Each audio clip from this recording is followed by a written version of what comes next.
And there we are, Charles. Welcome to Wednesday. It's great to be here. It's great to be here. Time to close in, as always. This is one of my favorite movies, and we won't reveal how old you were when, or how old I was when I saw it. But this is a movie, and we've turned it into Opposite Land. In the real movie, it's a story about good mercenaries who are lured down to Africa to try to rescue a rebel leader. Oh, Lordy. Oh, Lordy. And who then are double-crossed by their rich folks back in the UK. And what happens is they try to get out of Africa and save their lives. And it's quite bloody. It's quite action-filled. It's actually got some serious actors in it. So Richard Harris and Richard Burton. But it's got the opposite of your buddy Sean Connery in it. Exactly, Roger Moore, yeah. Does Sean Connery hate Roger Moore? I have never asked him that question. Oh my God, that's the first thing I would ask. Do you hate Roger Moore? Yeah. No, but this so we've turned this into Opposite Land. These are really bad mercenaries who have been enriching themselves. Every single one of these 3-4 people has gotten rich off of unregulated globalism, one way or another, has painted himself as a good person we ought to back, has had the temerity to go, in the case of Brennan and Obama and Clinton and even Comey now, to go out front to the media and act as if they've been vindicated. They're all they care. They're selfless public servants. Don't look too closely at all my private jet travel, my big securities balances, the fact I've got all these mansions, I'm living high. Just don't look at that. I'm in this for you. Yeah. I mean, and so it really is, and we've talked about this many times, that this is a 30-year war against the average worker in rich countries like the U.S., and it's a fleece. It's just that. It's and I don't know if we have that picture of. Oh yes. But I mean, it's more than a bit ironic, I think, that when you go to the main landing page for the Clinton Foundation, what you have is a picture of Bill and Chelsea and teams of volunteers all wearing, surprisingly, fleeces. Oops, that's not it. Yeah, fleece. There's so many emails between you and I. It's sometimes well, you can just go to Google and get it. That's not it either. Okay. If you just go to Google and put in Clinton Foundation Annual, you'll get to the landing page. It's amazing. That's the right page. Yep. Look at this. There they are. Fleecing. Right. These are sort of fleecing. And what color are they, Jason? They're red. Yeah, they should be purple. Red is the Make America Great color. I mean, you would think that these would be blue, which is the color of the Clinton Foundation and of Democrats. Well, purple, I'm saying. Or purple, yeah. Soros. Yeah. But this whole thing, we're going to get into it in some considerable depth, this whole idea, and we see a lot of it this time of year on television. If you're watching cable news, you're going to see ad after ad. Indeed, because I punched the Clinton Foundation website so many different times when I'm looking for information that they filed, now when I go on to like Zero Hedge, it's advertising. Yeah, they're advertising me to give money to the Clinton Foundation. Yeah, like I'm really going to do that. I can't wait to do that. Well, but that speaks to the intrusions of the the digital giants, Charles. I was watching the James Comey. You're talking about how this has been a 30-year plan. I was watching that Chris Wallace interview with James Comey again. Was that an interview, or was that just like a softball? It was a softball, but now they're saying like, oh, Chris Wallace really took it out of James Comey. And first of all, James Comey's like, I made a mistake. He's right. I was wrong. And it's like, okay, so here's where he's like trying to admit some culpability so that people who are pro James Comey can be like, he admitted it. But like 17 mistakes in anything. Right. You can't have one. Right. That's what I'm talking about. The FBI, 17 mistakes on a test in high school is a B-. Okay? So that's like not great. Right. FBI, and 17 mistakes in business. When I used to be running 21st Century 3D, we'd have a production to deliver to the CEO of Unisys or something, and one mistake would prevent it from getting there. It was a total deliver or die industry, and the vice president of the company even said to me after the first presentation that She liked that about my company and then hired us to travel the world with them. One mistake would have prevented it from going. How is 17 mistakes in something so important seen as a meh, it was my fault, my mistake? It's like, well, yeah, exactly. Or put more into the minutia of what we're talking about. I mean, contrast the approach taken against Jerry Corsi or Right. Paul Manafort or Roger Stone with the approach taken against Hillary Clinton and her associates. I mean, it's like the standard is if you're a friend of the Clintons and the Obama machine and the unregulated globalists, we're never going to prosecute you. Right. You know, every consideration will be shown you. You could say you're going to run for Secretary General of the UN, and that'll put you out of the nobody. Can't touch him. Yeah, now we can't. You know. But Michael Avenatti, I mean, aren't you currently in jail? Is he? Yeah, no, I'm just saying. He is in jail, I think. God, that guy. I mean, the law firm of Comey and Avenatti. That would be a good one. Yeah. He's like, hey, my mistake. We just screwed up everything. I mean, Not a if we big could deal. only do this, I know we can't do this, but if you could go in and take some Marx Brothers or Abbott and Costello or Laurel and Hardy stuff, which is all in the malarkey era that the average person wouldn't know about, you know, and then insert James Comey as the dumb lawyer and Michael Avenatti as the dumb. I love it. The malarkey era. It's like Picasso's blue phase or something. We're in the malarkey era right now, Charles. It's full malarkey. Full malarkey. 3 malarkeys. What's going on with Joe Biden? Has he threatened anyone lately or stolen any money or bled out the eyes? I don't know, fat. It's like Sort of. it's really. I mean, Christmas. Santa comes down the chimney. He's like, "Listen, fat, don't touch the cookies." let's go out back. I know you're 95, but let's arm wrestle. Right. I mean, he's the guy's absurd. He is. And now the story's coming out. It's not simply Hunter, you know, who is grifting off. Oh, it's Biden's brother. Yeah, in big ways, $1 billion grift. Mike Moore has been talking about this on More Pain, the exclusive, sponsor-exclusive show on Patreon, for weeks. And it's apparently known around Delaware that these guys are a crime family. He's a mafia boss. Yeah, and so I mean, really, it tells you a lot about the condition of the leadership of the Democratic Party. And I don't mean to harsh on Tom Perez for being a moron. It's not because of his. Is he the chairman of the DNC? The putative chairman of the DNC, and I mean, it has nothing to do with his ethnicity. It has But to why do with only his putative? Because you're saying somebody else is actually yeah, doing it's it? George Soros. Ah. You know, it's the big money behind the Democrats, and big money, the Koch brothers behind the Republicans. Many people Googling putative right now, Charles. Is that right? I mean, you know, if I wasn't being sued, I probably wouldn't know what that word means. Yeah, putative. Putative. But back to compliments to the art department. I mean, I don't know how the art department was able to draw all these faces, because these are not photos. Well, you know, these are people who are frequently painted, illustrated, and then you throw in a little Photoshop, whatnot, and you can kind of get it going where it needs to go. But of course, we've got little Barry Sortero, as David Hawkins would call him, B-Rock Obama, while Bill Clinton, James the Bitch Comey. Yeah, exactly. He looks like Che Guevara's Caucasian cousin or something like that. Right. And the commie John Brennan. Greenan. Yeah. Honestly, when you think about the state of our national security apparatus, it's very clear that it's in total disarray. Right? We've missed so many different things since 1945. Then you think through the process. So how does it work? A new president gets elected. Who decides the security clearance of somebody like Brennan? Isn't or it Adam Valerie Schiff? Jarrett? You know, and I have a sinking suspicion that the way it really works is that the president can override. It could say, so you elect somebody, you know, let's not talk about Barack Obama. Let's just assume there's some stumble bum out there who's going to, you know, wake up in a crack pipe haze and hear from, you know, George Soros, hey, you know what? You could be president of the United States. You don't get to sleep on this cardboard box anymore. In like 4 years, we'll clean you up. We'll send you around the world, make you a professor here, give you a law degree there.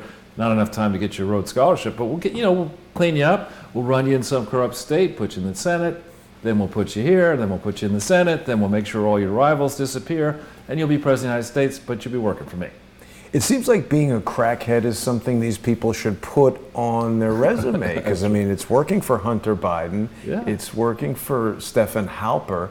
I mean, you and I were talking this morning, it was revealed a while ago, Stephen Halper was arrested for smoking crack in his car. The cops found him with the crack. Crack possession was the charge in 2014, vacated in 2015. We've heard nothing about this. He's lauded as a Cambridge professor. The guy's a crackhead. Well, we know most. I mean, look, Oxford, Cambridge, Yale, Harvard, Princeton, Gruber. Wouldn't surprise me in the slightest that many of these people are crackheads. And I don't make light of crack. Crack is a diabolic.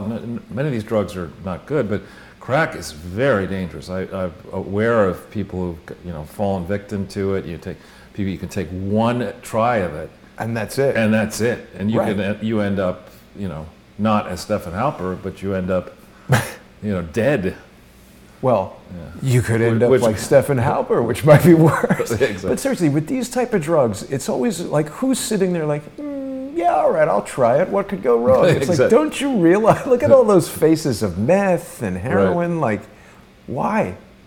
Yeah, well, as people know, I'm very squeamish. And back in the 18th century, when I was in 6th grade or 5th grade, you had to go through this drug awareness video. Yeah. Which was all about. It was in black and white, awful sound, and it was all about reefer madness. Was that? No, it was worse than that. It was these guys and women in white coats and the doctor apparatus lecturing you on the evils of heroin while smoking a Lucky Strike. Yeah, probably. Yeah. But then they take you through, and you have to watch somebody going through withdrawal on heroin, and that's something you see, I didn't need an excuse not to try it, but I was seeing that, I was like, don't even get anywhere near me with that crap.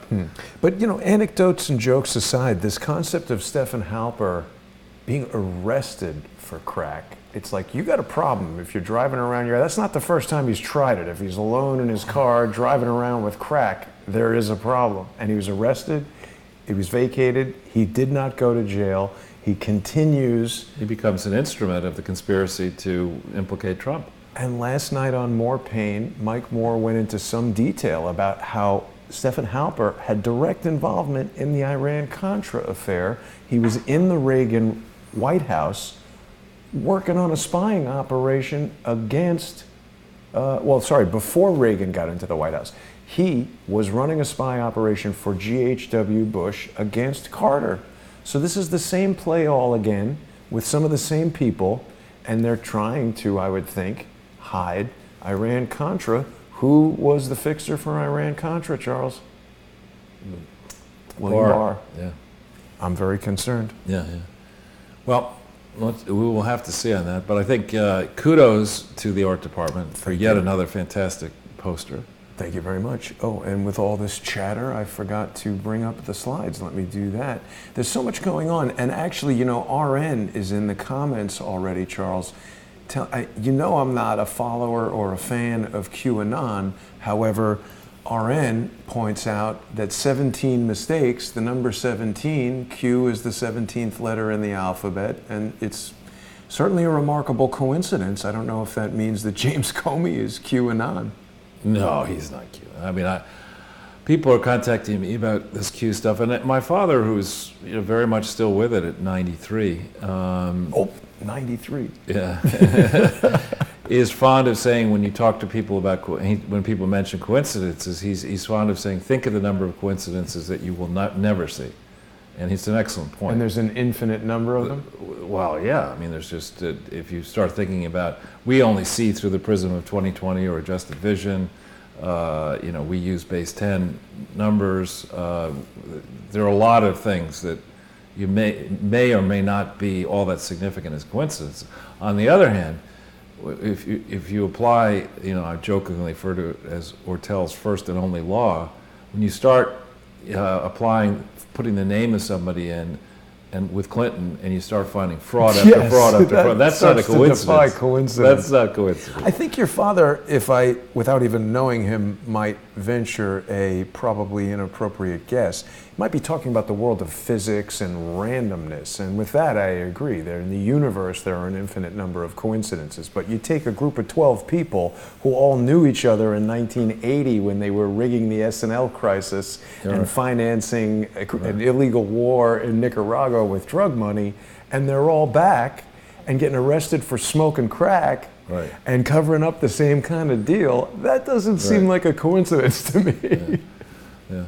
Well, what I see it where I come out, and maybe I'm overly hopeful here.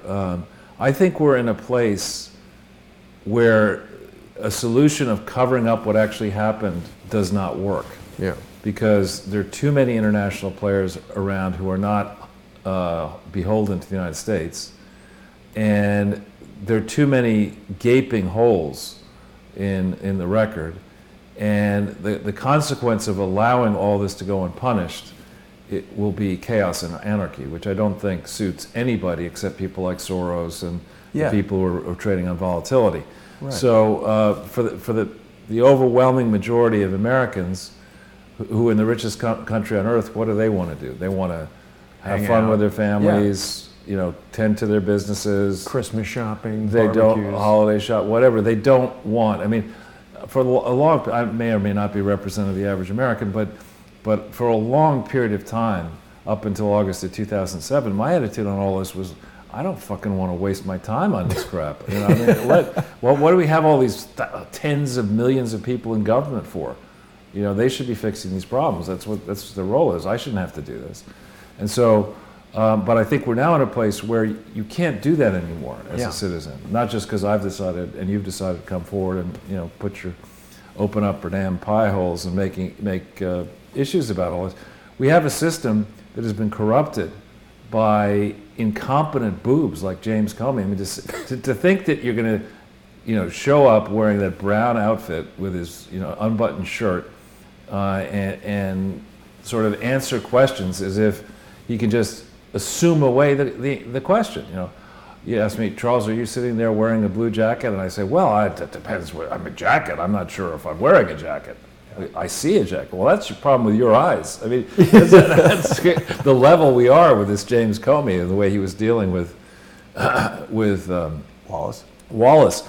And the further approach of, you know, it's not like when you go, let's say, as sadly is happening now, there's somebody going around Manhattan punching people to the ground and for sport. Oh, that's old. That was the but there's a new guy calling that the punch game or something. Yeah, the but knockout game. But there's a new person doing this, and it's not like when that person is apprehended, he or she will have the luxury of saying, "Oh yeah, I woke up on the wrong side of the bed, My bad. And I'm sorry about that." And, you know, why do we think about how to do things better in the future? Right. That's we should spend our time thinking forward, not looking backwards. Right. I mean, that's like, you don't get to do that. You know, hey, I'm a bank robber and I just stole $200 million, and you know what? I burned it. Like, So was that bad? Should I have not done you know, that? there are plenty of billionaires. I only stole $200 million. I mean, and let's think forward-looking. I mean, that's basically what the guy was saying. And then these morons in Congress, both in the Senate and the House, and the bureaucrats all sitting there saying,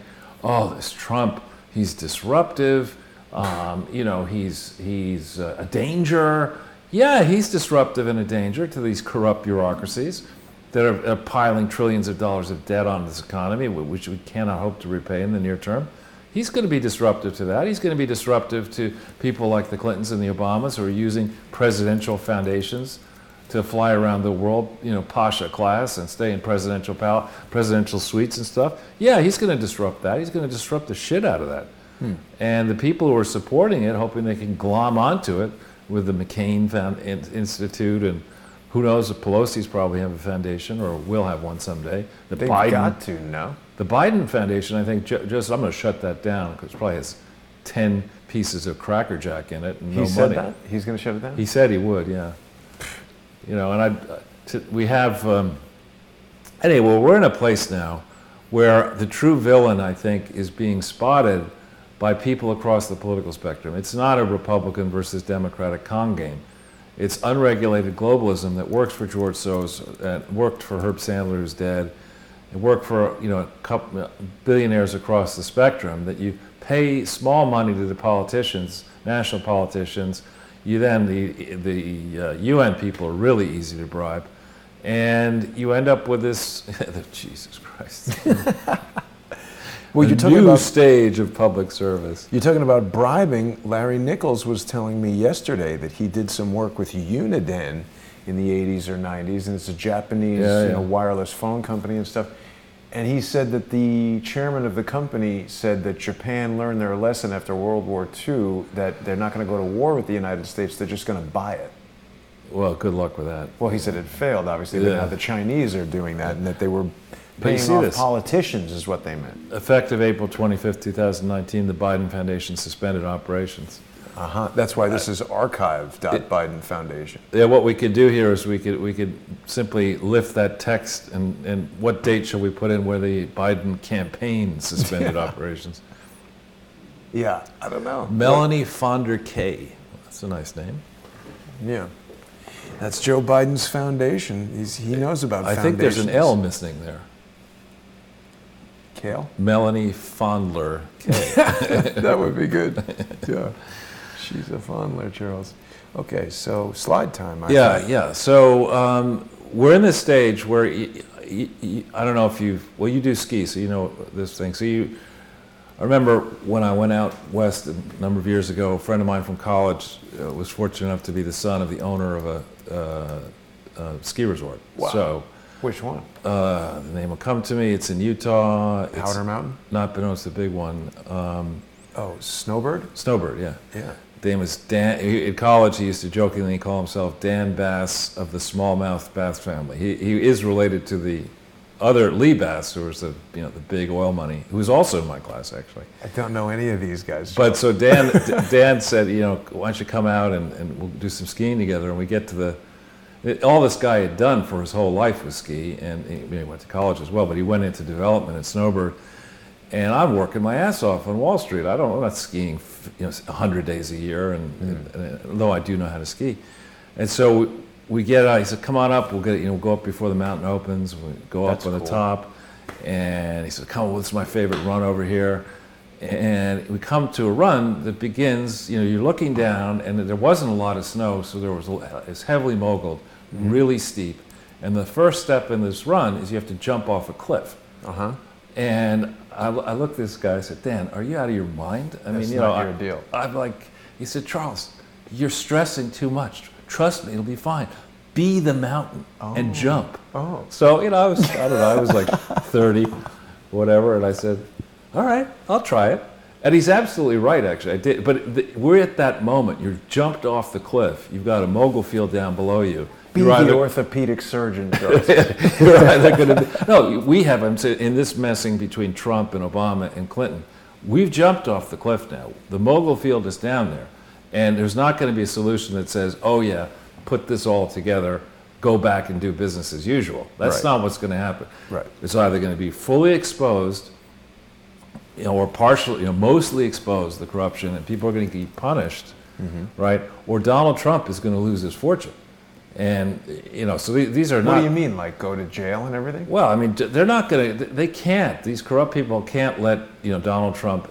Like when you try to kill the king, you better hit. You better, exactly. And so we're in that moment here. People shouldn't kid themselves and say, yeah, there's a way for Barr and, and John Podfather Podesta to get together in a bar and say, all right, I'll tell you what we'll do. We'll pull our guns back. You pull your guns back. We won't investigate Clinton. We won't investigate. You won't investigate Trump. We'll just make nice, and Chelsea will be president in 2024. So that's not going to happen. Oh my God, Chelsea is president. Yeah, that's not going to happen. So, and I'm here to prove it. I did survive that experience, jumping off the cliff. You probably felt a lot better about yourself and your skiing after that. Yeah, it's actually true. When you don't, I found it to be true that when you're in conditions that are not icy, and you jump into a mogul field, if you know how to ski, it's actually quite pleasant. We've had Donald Trump was elected, and the crowds were there for Bernie because people know this 30 years war is crap, and they're sick and tired of either, the IBM, GE level suit corruption, or these idiots you see on advertisements who come up with, basically it's fundamentally the same sort of business. Hi, I'm Loom, or I'm Noom, or I'm this, some catchy name, some scruffy kid is trying to get you to sign up for, a home protection service or a weight loss scheme or something else. It's just the same thing as stuff that's out there, but they come up with a catchy name and a scruffy kid and a fancy ad budget, and you're supposed to it's like the scooter company, it just went belly up. What scooter company? Some scooter companies like Unicorn Scooter or something like that. They're making those ones that are laying all over the streets in Washington, D.C.? Probably. That's the stupidest thing. Bird or something? Something like that. God, I hated that. And it went, these things go belly up and they write a letter, like a Comey letter, saying, you've lost all your money and there's no way of giving it back to you, but, you enjoyed the ride. Yeah. And I'm only 30. Yeah. I blew your money. Yeah. I'll got more money. I don't understand. It's like when I saw that, I just thought someone's going to trip over one of these and sue the thing out of existence. Maybe that happened. Well, and people need to remember, actually, we've been at this game here, low interest rate games, since January 1st, 2009.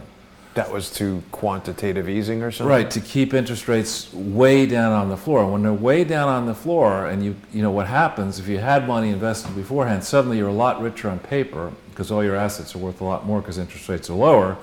And so you're happy about that, you've got more money.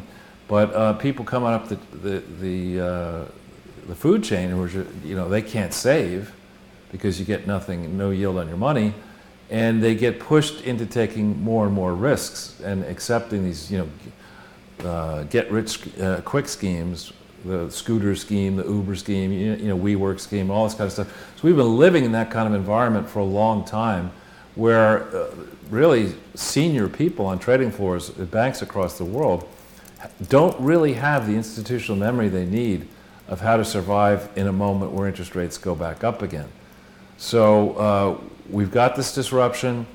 That's what people wanted. Different approaches. Bernie wants to, to turn this country into Venezuela. Trump wants to turn this country into the 1950s and 60s, not from a racial perspective, but from an economic perspective, when the United States dominated the global economy.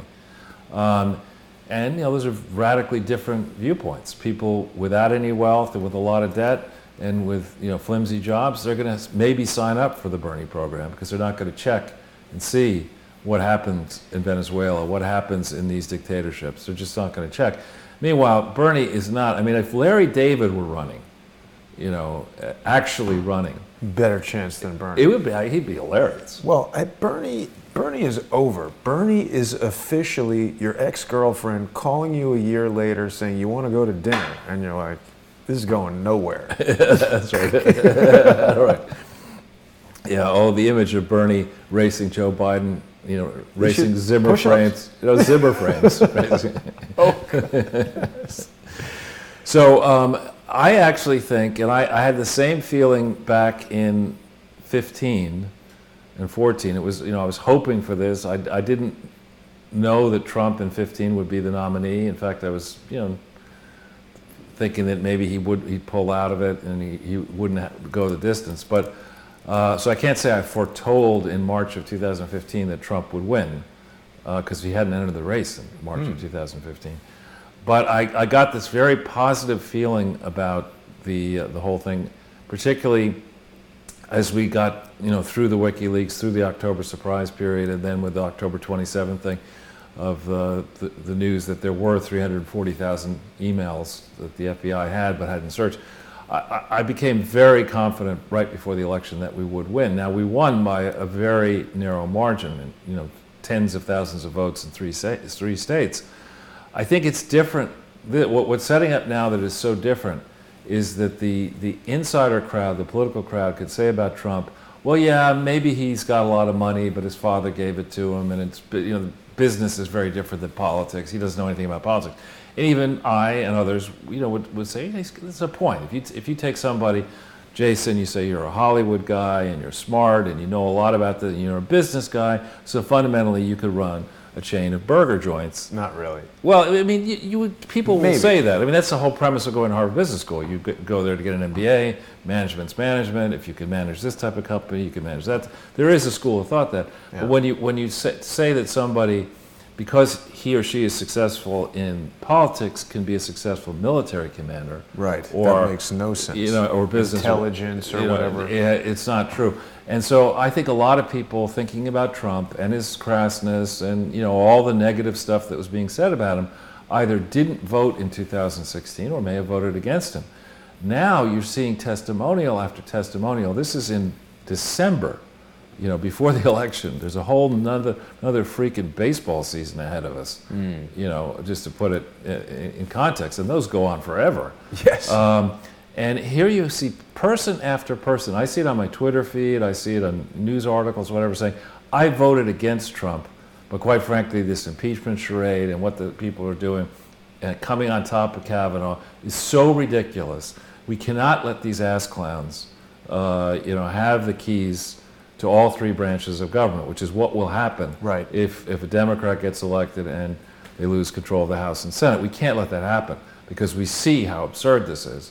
And I think this is being set up. Now we can have, it's a long time between now and November of next year, we could have calamities, and I don't wish those on. We've got one happening right now. No, I'm talking about real calamities, like another 9/11, like we could have an economic crash, we could have big companies fail in China, we could have Pakistan start a nuclear war with India. I mean, we could have stuff that would really... I'm worried about somebody doing a nuclear something here.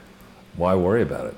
Good point. We'll be at ground zero. Well, because if it's not an actual nuke, if it's just some sort of like nuclear terror thing, that could be a slow burn and kind of not good. Right, but I mean, there's a long list of things we could... I'd be more worried about, aliens landing, because that it will not end well for us. Right. I'm more worried about an EMP or somebody like, doing something that would render New York City uninhabitable. I mean, think about it. When they had that, there was a fire at an electrical plant in Ohio, and that knocked out electricity for like a week or more in 2003. And it was so strange because they said, oh, well, we have no idea what caused this, but we know it wasn't terrorism. It's like, what kind of answer is that? Totally believable. Right? I didn't believe that crap. But the point is, if the grid is so weak that a fire in Ohio can shut down New York, somebody somewhere is thinking about what can we blow up that'll just... Right. Yeah. Well, why don't we jump into the slides, because I know we're pressed, more mindful of the time. Yeah. Never pressed, Charles. So if we go to the next page. Did we tell everybody about this? Yeah. Okay. This page, yeah. So for those who are new to the experience, this is a different approach. We didn't, Sorry. This is a different approach where we're trying to engage you, the viewership, and it's been very successful, frankly. Many of you have gotten involved and have pushed various levers around the world to get governments moving and interested in actually doing something once Donald Trump and the Justice Department and others land the way they need to land. I noticed one of our most loyal viewers has been focusing on the fact that the Attorney General of Arkansas paid a visit to Donald Trump recently. The governor did the same thing, and the FBI office, which has FBI Little Rock, has an actual Twitter handle. Made an announcement recently that if you're aware of corruption, please contact us. So I would like on this show, I guess we only have close to 90,000 viewers at this point, or subscribers. Yeah, there we go. Wow. Oh, hey, this is the bridge. Isn't the Clinton Foundation somewhere near Yeah, this? right near there. Wow. So I would like to make a small request for people who have time on their hands and an interest.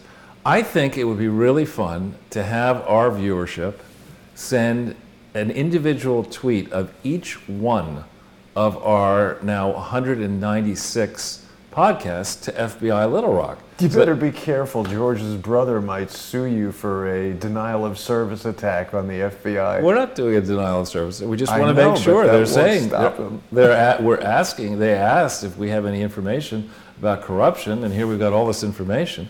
Charles, is this them picking you up from the roof of your apartment building? That's Kansas City. Oh. You sure do get around.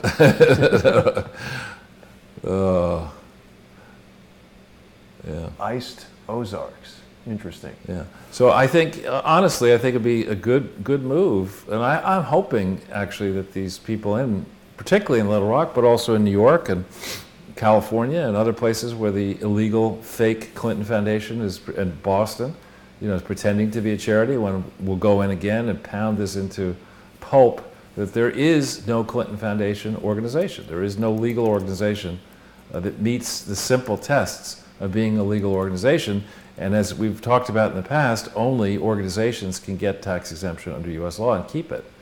So what we've been trying to do here is to relate to a wide and growing audience. And Jason, I think you're up to what, 80 some odd?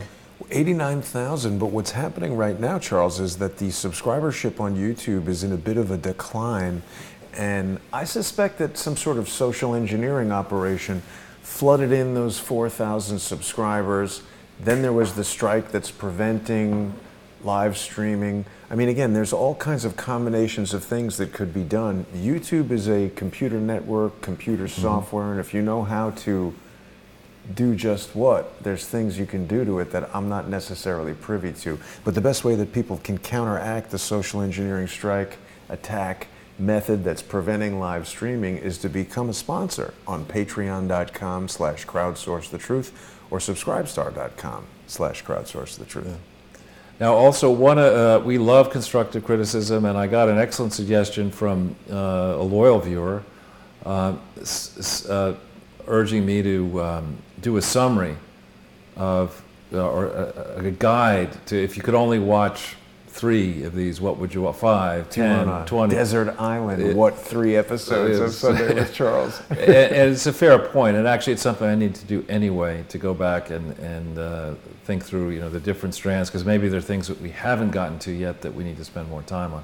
So I will do that. It'll take me some time to do it, but I don't know, Jason, perhaps we should put up the playlist. So. Right. Yeah, for people who are, I think I actually had it over here.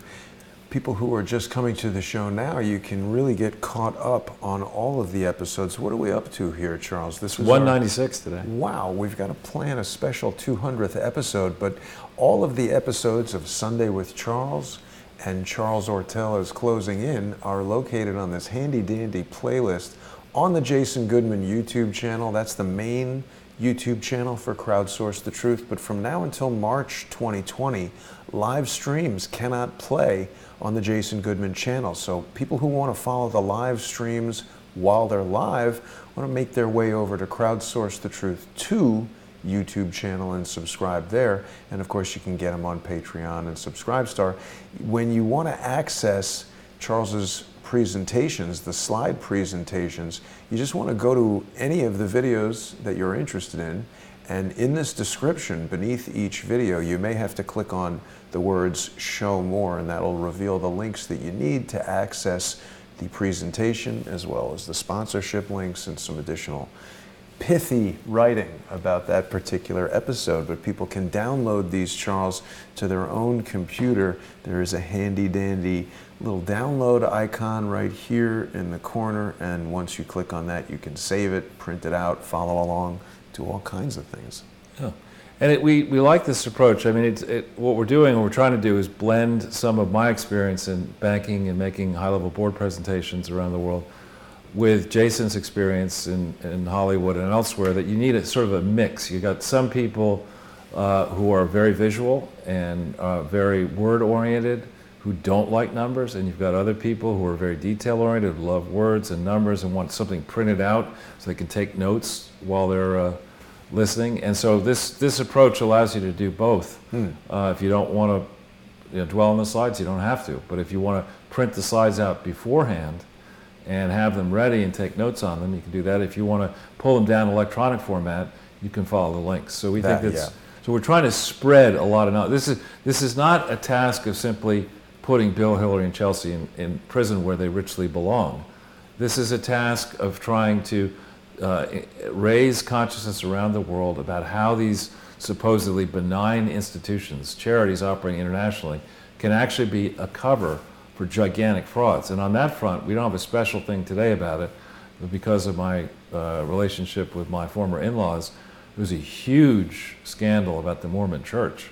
When did that happen? Yesterday. I didn't hear anything about it. It's a gigantic scandal. A whistleblower has come forward alleging that the Mormon Church is sitting on $100 billion billion US dollars. Where'd they get that? From their loyal, the deal being a Mormon is you give 10% of your income away to the Mormon church, and if you ever have problems, they cover you for life. That's the basic deal. It's kind of an insurance policy, but so what's wrong with them doing that if people voluntarily enter into that? Well, because the money was supposed to go for charity, and the allegation of the whistleblower is that's not what happened. It's like, what's that guy David Jeffs is buying Cadillacs and driving around? Oh, Guru Maharaj G. You know, when you see these gurus who've got 50 Rolls Royces, you should be asking yourself, do I really want to give my inheritance away to you, Guru Maharaj G? You know. It's very sad when people enter into a religion with the best intentions and then that turns out to be a way that other people manipulate them. I think that happens a lot. Well, that's why I always say, I mean, you know, if you could show me a religion that does not have the equivalent of a collection plate, you know, or the argument that we need to take money from you for this reason or that reason, I'll listen. You know, but show me a religion that is basically an economic contract, I'm not going to listen. So if we jump in, we've got a few things. There's a lot of news in this most recent week. The first point I'd like to make is that the idea that Congress, that the president is subordinate to Congress, whether the House or the Senate, is rubbish. It's wrong. I mean, it's the kind of thing that you would learn, that Nancy Pelosi learned in 1750 when she was in high school or whatever, and has forgotten 17 times since. I mean, this is these people in Congress. You should have to pass a basic test and, you know, take continuing education courses on what the hell is in the Constitution. I mean, the founders basically wanted to have real tension among the three branches: the judicial, the congressional, and the legislative and the executive branch. But they had the experience under the Articles of Confederation of a weak executive. They had made the president basically be the president of the House of Representatives. There was somebody drawn from the House of Representatives who was hobbled. That person did not have the authority that person needed. Hence the chaos and anarchy from 1782 to 1789, which led the Constitutional Convention to come up with this new improved approach that actually has worked pretty well for many decades, indeed several centuries. So this idea that you know, somebody who's actually fat, Nadler, you know, would get up there, listen fat, and sit there and yell at people when they put cheese on his hamburger, as apparently happened. You didn't tell everybody about that. Yeah, there's a story on Free Republic about somebody witnessed him recently on an Amtrak train, you know, yelling at the person on the Acela for putting cheese on his hamburger. Now, I think there is a thing about you can't mix dairy and meat. Oh, because he's Jewish, maybe. Yeah. But believe me, they're not serving kosher hamburgers on the train anyway. So, like, what the hell is he getting upset about? That's absolutely stupid. Yeah. This is pretty funny. I mean, you got to be thinking when you're a public figure like that, even if something pisses you off, you better throws a hissy fit over cheese on the hamburger. Now we're going to have Jew comments from here until next Christmas. But you know what's also interesting? So this is like the first class section of the train. This is a much more expensive ticket that gets you there no faster. Right. And you're still eating the same, you know, cardboard hamburger. These guys should not be able to ride first. I don't ride first class on the Amtrak train. Well, and even more. I mean, it's just who's on the board of Amtrak? Hunter Biden was on the board. And who was getting free rides in Amtrak? Joe Biden. Here's an example of business-government cooperation. How fucked up are the finances of Amtrak? I love it that this was a citizen journalist who, through social media, caught this guy being an a-hole. Yeah, well, actually, he's not really a citizen journalist. Brad Blakeman is a former George W. Bush, or H.W. Bush. So he's a political operative also riding in first class on Amtrak. Yeah, but it's pretty amusing. Anyway, the idea that that Hillary put out a tweet talking about 750 historians, or saying that, you know, he needs to be impeached. And I said, I think the spelling of that is hysterians. Yeah. They're not historians. And the idea that this guy Nadler, who I ran into him once I spoke at a conference and he was there, and he's a hack. He's a fool. he falls asleep in his own meetings. Yeah, that's ridiculous. And the people in the Senate, there are some smart Democrats and very smart Republicans in the Senate who are real lawyers. Ted Cruz is a real lawyer who was the Attorney General of Texas, and Dershowitz says he was one of the best students ever. Oh, at I Harvard Law didn't School. realize he was a student of Dershowitz. Absolutely, and he spoke highly of Ted Cruz before. He still speaks highly of him. And so when you look at, I'm not a lawyer, but when you look at what the drivel that is served up by Nadler's committee to now to the full House, you're supposed to impeach a president over treason, bribery, or other high crimes and misdemeanors. They're just making it up now. Yeah. There's, oh my God. Well, he's kind of awake in this picture. Yeah. You know, the last thing I'll say about that Amtrak dust-up, Charles, first class on Amtrak is like a marble countertop in a double-wide trailer. What the hell is the point? Yeah. He looks awake in all these pictures. Google is not working properly. Yeah, and I hope his family emergency is not serious. I don't wish that on him. His family emergency was cheese on the hamburger, I'm pretty sure. His family emergency is lack of brain in a human body.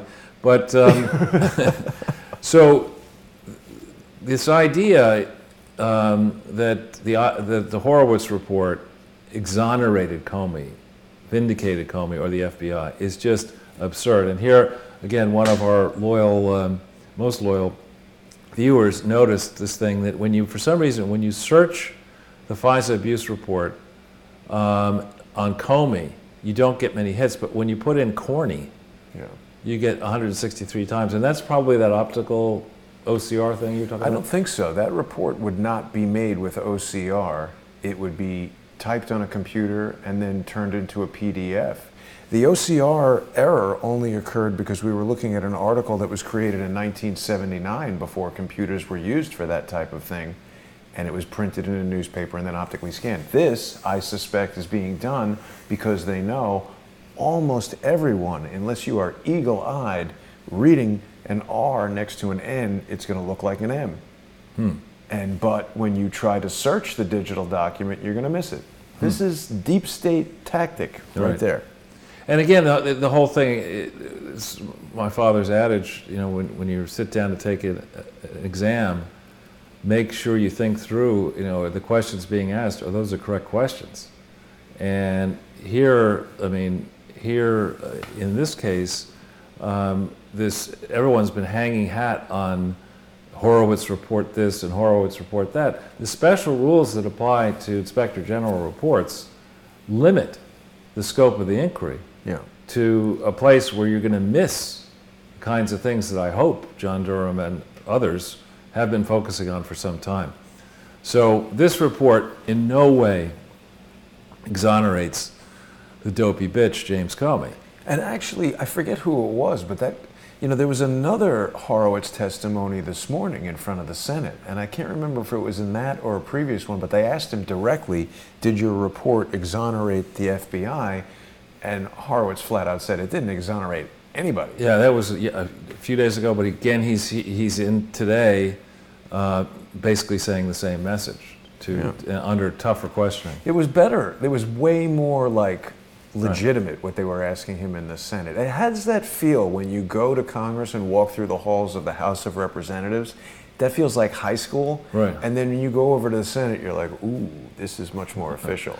Well, I think the rules, the whole game can be the whole game can be changed on you. So when you have these, if they want to make sure that nothing really gets uncovered, they set it up so that each representative only has 5 minutes, and you go from when they want to make sure. so they have, Jason Goodman would ask a whole bunch of questions, but you wouldn't get your rhythm up because then somebody else, you get the Hank, what's the guy's name from Georgia who's, happened to hear him today.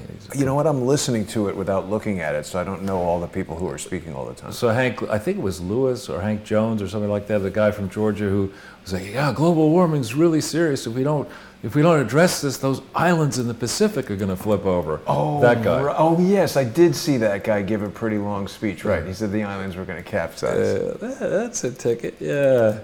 you can't wear one of those crazy hats yet, but maybe you should think about it. No, a minimum intelligence requirement to run for Hank Johnson. You're talking about. Yeah, Hank Johnson. Knowledge of the Constitution, the law, be nice. and just not being stupid should be a requirement of being in there. Exactly. But it's not. It's not. It's not. It's like, the Congress and the Senate have become a sort of equivalent to Hillary Clinton's other universe world of Wimbledon, where you could walk into the final of Wimbledon, even if you don't know how to play tennis, and collect a participation trophy at the end of it. Did she do that? No, I'm just saying that's in the essence what you could do with the House and the Senate. You're not qualified to be in the House. You're not qualified to be in the Senate. You're not qualified to say any of the things that not you even have to good say. at serving coffee. And I'm talking. I'm talking actually about here Naylor. Oh. To be chairman of the Judiciary Committee. I mean, boy, he's not qualified to be chairman of the Eating Committee, let alone the Judiciary Committee. It's absurd. So, but we heard, thinking back the last several weeks, before we put eyes on the report, we heard all this stuff about the report exonerates the FBI. There was no political bias in what happened. We heard that coordinated across the New York Times, the Washington Post, CNN, everybody was trying to, bend our minds to believe that really it's not worth reading the report because it's concluded, the headline is that there was no political bias. And because of that, you really shouldn't waste your time in these details that Horowitz is now pounding and saying, actually, you really should. I interviewed a lot of people, and this is disgraceful, and we've got to fix it. Yeah. Right? Well, they're talking now about the FISA court. Rand Paul was saying it shouldn't even be allowed. I agree with that, actually. Secret courts and That's things absurd. like this. And this is the first time we're aware of it being abused, but it's not that old. When did that FISA court come about? 78. So it's not that old. Right. Well, but it's in the era of electronic. So, Right. so the issue back in 78, when people didn't use email, It wasn't as intrusive. but now it's incredibly intrusive because you get to go. What is it? Hops. The various hops. 2 hops you could get to, particularly, so this is another thing we were speaking about on More Pain last night, was the concept of, is Carter Page an operational plant put into the Trump campaign by the CIA? And if the answer to that were yes, they could just say, okay, Carter Page, just call up Rudy Giuliani, Charles Ortel, Jerome Corsi, and then we're going to investigate all those guys because you called them and the FISA warrant allows us to do it. So they're doing all that kind of stuff all the time. Exactly. So if we go to this link here, the Zero Hedge piece, the question I want an answer to is, when did people like Obama, who had to swear off on targeting Carter Page and other Americans, when did they know that these FISA warrants were total bullshit and that the Steele dossier was bullshit? I submit to you they knew long before. I submit to you that we don't yet have all the detail. Maybe on Friday we'll get some of it, according to Greg Jarrett, who read the letter from the FISA court with the footnote. That was really something, wasn't it? Yeah. Maybe we're going to learn more precisely, when did the first FISA warrant request go to the FISA court? 3 were turned down, I believe. And then finally, October 21st, one was approved.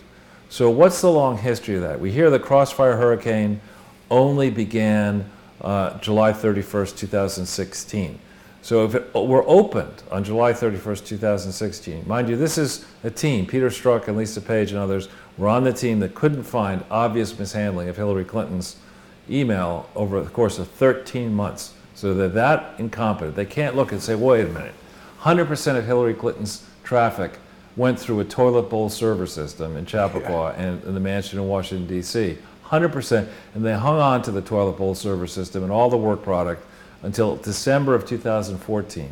They can't see in 13 months the obvious problems there, but in a month, let's call it, suddenly there are 100,000 emails. They got FISA things going against Carter Page, and in this crucial month, this crucial period, July 31st, 2016 forward, is after Donald Trump has been nominated as your opponent. So you've got somebody to beat.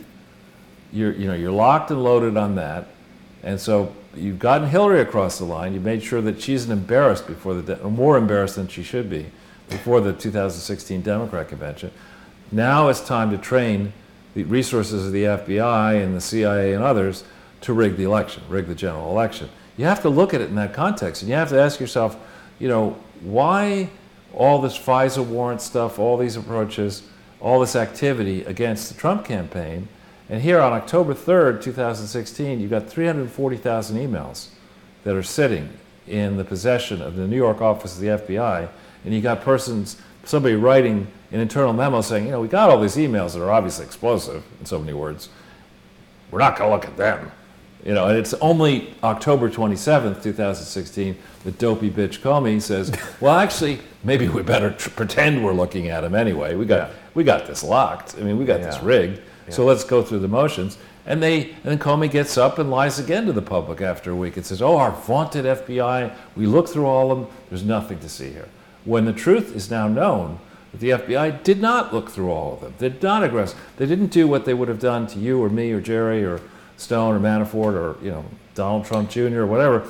They didn't take every single email and say, all right, these are emails. The issue here is mishandling classified information. I now have a laptop that has a whole bunch of email on it, and now I'm going to go back and think through how many of these emails were created as a result of the illegal toilet bowl server system.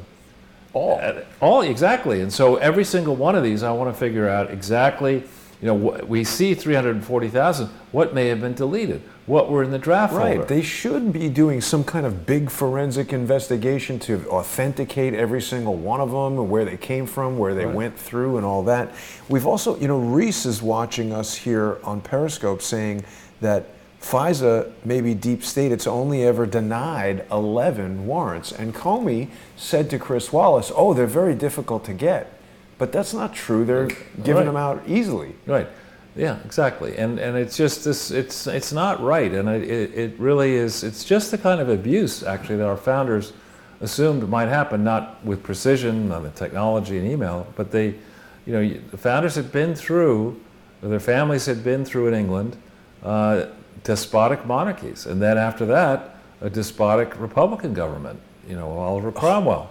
11 out of 39,000. Yeah, that's really tough to get them. Wow. Yeah. That's amazing. And then Tom Tyson is telling us that FISA's been corrupt since the 80s. Yeah, well, it's got to change. This is the thing that Donald Trump is doing that people who hate him don't realize, is even if you don't like him, he's revealing all this stuff. Nobody knew about this FISA court and any of this kind of stuff. Right. And you could sit there, and what's that adage? First they come for your neighbor, then they come for then they come for you.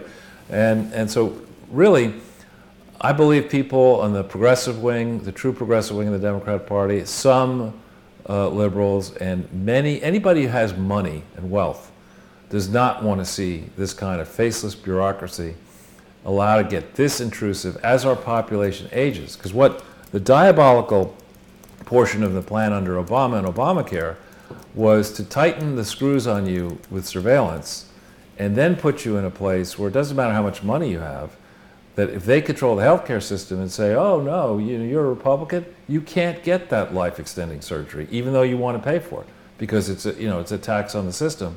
This doctor should be tending to somebody else over here. We're going to make that call for you. That's the direction I believe they were going. And instead of, and your father and others may not like the idea of more doctors and nurses, but instead of going down that direction and saying, look, we've got a limited population of doctors, and in particular, many are dropping out because the system's so expensive and complicated. NYU made medical school free, I saw. Right. I was like, what? That's good. Well, but they're also buying every single hospital, so I wonder where that deal shakes out. You probably have to be chained to a hospital desk for the rest of your life. But I want to know, and I don't think we should permit the James Comey answers. I want to know from Obama himself, from Jarrett herself, from Loretta Lynch herself. I want to know how much each of them knew about this approach. This is not a minor thing to spy on the campaign of the Republican nominee and to assist and to cover up epic fraud at the Clinton Foundation. At the same time, this is not something you can say, well, it's just traffic. Everybody does it. People, turn their library books in late. That kind of stuff. This is not that. And the Wall Street Journal, and we put it up briefly, but you don't have to go back to it. The Wall Street Journal points out, I think justifiably, that nobody's walking the plank for this. So we can't just make the lawyer Kleinsmith, it's the Zero Hedge piece, we can't just make this Kleinsmith dude the fall person. I mean, people have to understand that when you commit these gross abuses of power against political opponents, we have to ask ourselves, for how long did this happen? Did it go, did it happen under Bush? Did it happen under Bill Clinton? Did it happen under H.W. Bush? We can't say, well, let's restrict this to 2015-16. Right. Let's only focus on either Hillary or Trump. You can't do that. And here we do have some reporting in the past that Obama directed Clapper to do this. It wouldn't shock me in the slightest that that Holder and Lynch and all would say, look, we're in power. The very same guy. I mean, I believe Barack Obama was quoted early on, either between his election and his inauguration or shortly thereafter, saying to people, "We won, you lost. Get over it." That was the approach. Yeah. I mean, you won a presidential election. You did win control of the House and the Senate temporarily. That doesn't mean that you just get to do whatever you want. You remake the Constitution in your image. That's not the way it works here. Oh, forget the Constitution. He's destroying that. That's all. Yeah. I mean, slave owners wrote it. It's obviously bullshit. Let's forget about it. That's not the way it works. No. He's down with, Weather Underground, Mau Mau uprisings, those type of things. Yeah. So, and Ron Johnson, who I've had the pleasure of meeting a few times, he is a business dude who got drawn into politics, and he's a straight-talking Midwesterner, and he makes the excellent point. Based on the rules as he reads and his staff reads them, as this investigation proceeded, it should have been shut down well before Rat Rodenstein got involved, hiring Mueller to target Trump. I mean, it's well before then it should have been shut down. And that it was not shut down, that it was still used as a pretext for opening the Mueller investigation and then keeping the Mueller thing running through the midterms in 2018 is ridiculous. It's diabolically bad. We've heard absolutely nothing from Rod Rodenstein. I had prepared this wonderful graphic, and we never really got the chance to fully enjoy him being done. Yeah, and he needs to be done. And it can't be. I mean, it can't be that when things go wrong, you put Corinne Brown and Steve Stockman and those type of people in jail for relatively minor offenses, but when the people who are running the FBI, the CIA, the Department of Justice, when they trammel on the rights of political opponents to serve the interests of a politically charged campaign. I mean, it's a corrupt cabal involving the Clintons. Huge cash payout. Yeah, no. So now, this is, I had not seen this national interest before, and I did read the letter that Donald Trump's people sent, which I think Donald Trump was very much, he probably said, put this in. I want you to make sure to put this in. A fair amount of that was done. I think that letter should be mandatory reading. It really should be. And we'll see. Do they include the letter here? Yeah, a 6-page letter. You see the red thing here? Yes. Incidentally, speaking of red things, somebody is just boosting the saturation. There's no way that Trump is that orange. Well, he has been spending time in Palm Beach. Why doesn't he just ditch this ridiculous makeup? It just looks terrible. I don't know. By the way, Hannity is doing the same thing. Oh, is Hannity going full orange? I mean, I can see where his makeup stops and his hair begins. I don't know why these guys think that looks okay. Yeah. It's totally weird. So what's your take on the letter? It's mandatory reading. And because, I mean, it's the Trump fighting for himself, but also for all future presidents. I mean, right. What they have done here, the House has basically done what it wants to do. Weaponizing impeachment, what they warned us not to do. Right, and they think that, it's like because you have a right to be believed, the same idea. We have a right to believe that this is an impeachment, articles of impeachment, when it's nothing, it's absurd. Well, where are the crimes? There are no crimes alleged. Where are the high crimes? None of those. And we have to drop everything. And who's making these arguments? What's the source of all this? What's the motivation of the whistleblower? What is the whistleblower trying to protect? What defects may exist in the whistleblower's background? Something really good came out in the Senate testimony today regarding the whistleblower, because I had been having some back and forth online with people, because I think on Kevin Shipp's show, the intelligence assessment, we had said that there is no provision for anonymity for the whistleblower. And somebody said, that's wrong. It wasn't the Whistleblower Act, it was some other act, but they clarified it today. They said that, like in the case of Kevin Shipp, he was saying, hey, there's a security breach in the network of whatever it is in the State Department, some system in every embassy.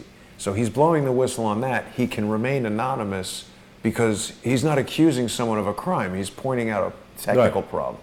But when you say Donald Trump did X, Y, and Z and that was a crime, then you do not have anonymity. Of course and Horowitz himself said that today. No, of course. I mean, that's the thing. What I love, when you get these lawyers who don't really, the bottom half of their class, the Nadler wing of a law school, there's a hierarchy, right? And the Constitution does grant or enshrine certain rights that we have as citizens in this country, and they include the right to face your accuser. Yeah. So you can't, by operation of a contract, take away the right. Or a law. You can't. You just simply can't do that. But that will not stop the potato heads. And I could use another description. Well, let's just call them the potato heads, who are the pundits at CNN, communist MSNBC and CNN, and that doesn't stop them from making these arguments. Which the second you're on television or you're a host, you're an anchor, you're paid to do this.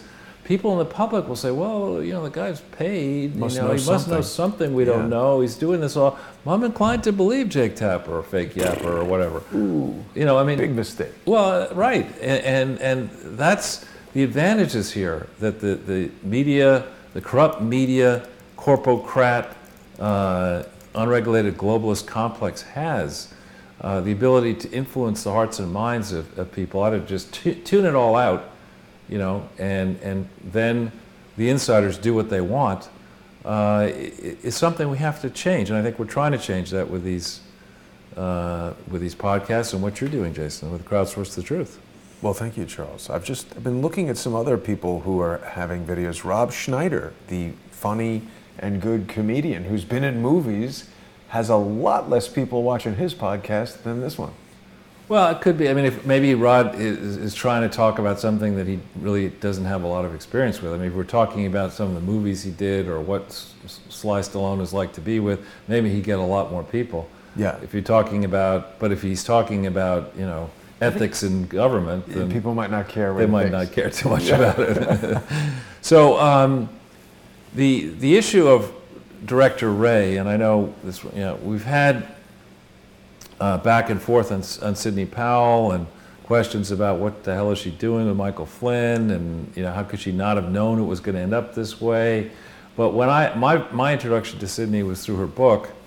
I interviewed her on my radio show in the Washington Times, and I've met her in person a few times, and she's a very formidable individual. And I asked her the first time Ray's name came up, I immediately asked her. I said, does this make any sense? I thought Ray was a real problem in your book. Yeah. And she said, yeah, absolutely. He's a disaster.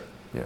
And so, really, Trump has no problem firing people, and for good measure, I think he should fire another FBI director.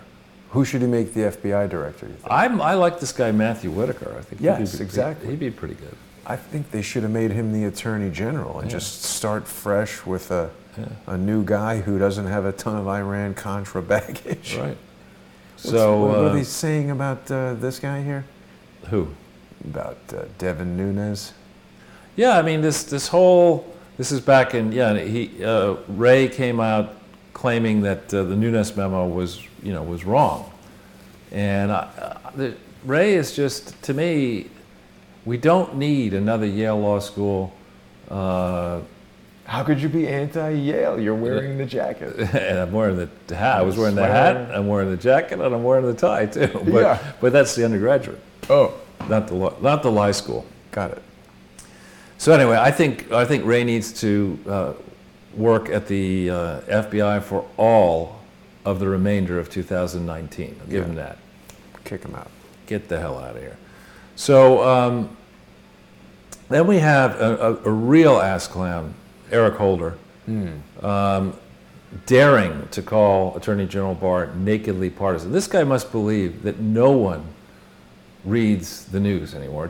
No one will go back and remember anything that this guy was cited for contempt by Congress, got up and said his job as Attorney General was to be Barack Obama's wingman.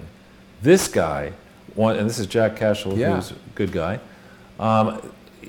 dares. I mean, get somebody else. Try to find somebody with actual credibility to make the argument. Somebody who is neutral. Try to get Joe Lieberman to say this. So somebody like that. He disappeared into obscurity, didn't he? Is he out of government now? I don't know. He's getting up there. He's got to be close to 80 at this point, if not more than 80. Yeah, I think he's out. But find somebody with, a quarter of a brain to make the argument instead of this Nimrod who's fast and furious. Well, you can get Joe Biden if you need somebody with a quarter of a brain. Yeah, that's right. I'd rather get, I don't know, get Pee Wee Herman. Herman would have a better chance of bringing this one across the line. This is an absurd argument. You remember in Planet of the Apes where Charlton Heston finds his buddy and then he realizes he's been lobotomized? They could have Joe Biden play that guy. That'd be good. So tonight we have this. I'm going to miss it because I've got to do a few more media appearances. But I like to see the YouTube thing tonight. I would guess that the Merry Christmas rally in Michigan is not going to be fair and balanced. Let's put it that way. What do you mean? It's going to be full on Trump, assuming that he gets impeached. I don't know if he has been impeached while we're on air, but I expect this is going to be great entertainment out there in a key battleground state. If I'm not mistaken, Battle Creek, Michigan is where the Kellogg's cereal company... They're great, Frosted Flakes. But that guy Kellogg was a huge eugenicist and sort of part of the evil empire and everything. And also that cereal is loaded with glyphosate and high fructose corn syrup and all kinds of bad stuff. I'll give that to you. I don't do cereal. I remember. A brief digression. I remember we had this fantastic French teacher in my high school, and he was supposedly a member, if possible, of the Albanian royal family, and his name was Burhan Yuka. Wow! And he was also the assistant tennis coach, and I played a lot of tennis in high school. So I didn't even realize you went to high school in Albany. Not Albany. What do you mean? It's a joke. Oh, no, I didn't. On the way to Albany, but Albanian. Oh, I see what you mean. So so he had a rule in his honors French class that you could talk on whatever subject you wanted to for as long as you wanted to, provided you talk in French. So these different wise guys in the class would get in there and they loved hockey or football, and they spend 45 minutes in honors French class talking about the Bruins de Boston have done so-and-so against the whatever. And then he made a mistake of asking people, what'd you have for breakfast? And it was cold. A lot of people had oatmeal and, with molasses in it and this and that or whatever. And he finishes and he goes, in Europe, we feed that stuff to the pigs. Nice. But that's why I don't eat. Well, I have a feeling you're probably not much for oatmeal. Oh, I hate that stuff. I could tell. You don't like oatmeal. Charles is a very picky eater. Extremely picky, actually. Yeah. Well, as a kid, especially. Right. Picky. But anyway, so the UK victory down here, what people don't understand here is, I believe, the average UK person is a lot more left-leaning than the average American. And this was a contest between straight-up socialism in Corbyn and resurgent capitalism and nationalism in Johnson. And this was not like a close walk in the park. I mean, this was a stomp fest of Johnson against Labour. And this opens now the possibility. We have cordial relations between Trump and the leader of Japan, which is a gigantic market. We now have... That's his best friend. He was the first guy he met with. Right. And so when we start thinking about, the credible business people who've been through this type of stuff in the past, we'll look at a market, and that would be the consumption market, as we talked about in the last thing, and say, all right, there are 200 countries that I could go to. Each one of them will probably need a country manager and a local team, and makes my business very complicated serving 200 countries.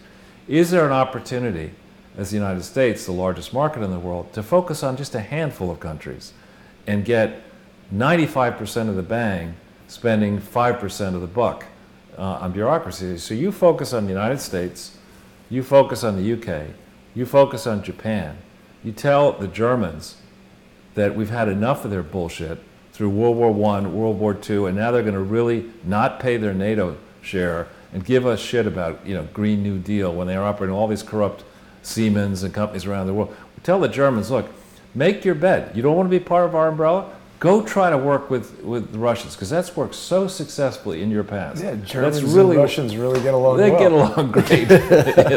That's a high probability approach, that one. And while you're at it, keep those borders open, have all those people from the Middle East come and settle inside your, and we'll stay in touch. Give us a call in 10 or 20 years and we'll see how that works. I mean, there's an opportunity here for Trump to just work with a few key allies. Maybe Brazil as well, but a few key allies. Maybe have an election in France to get rid of Macron, Macaloon. Real quickly, Charles. I don't know if you remember this story, but when Trump went to see Shinzo Abe in Japan, he didn't eat Japanese food. I suspect Trump is probably a picky eater like somebody else we know. So he had a burger, but now the burger restaurant has the President Trump burger, and it looks pretty good. Now how many? That's yen. That's yen. I don't know. Double. That's $18 for 18. Divide by 100. Oh yeah. Yeah. Well, roughly. I mean, in a city like Tokyo, $18 for a hamburger. I mean, that's basically what it would be here, and that's a double. So we don't know how big that's a picture. We don't know how big the actual burger really is. That seems very cheap to me, but remembering Japan as being very extremely expensive. But so nice the point I'm making here is that that everyone was saying that Trump is not popular. You got douchebag Sadiq Khan, the mayor of London, whipping up the globalist resident in London to revolt against Trump, and now Boris Johnson basically stomps his ass. Right.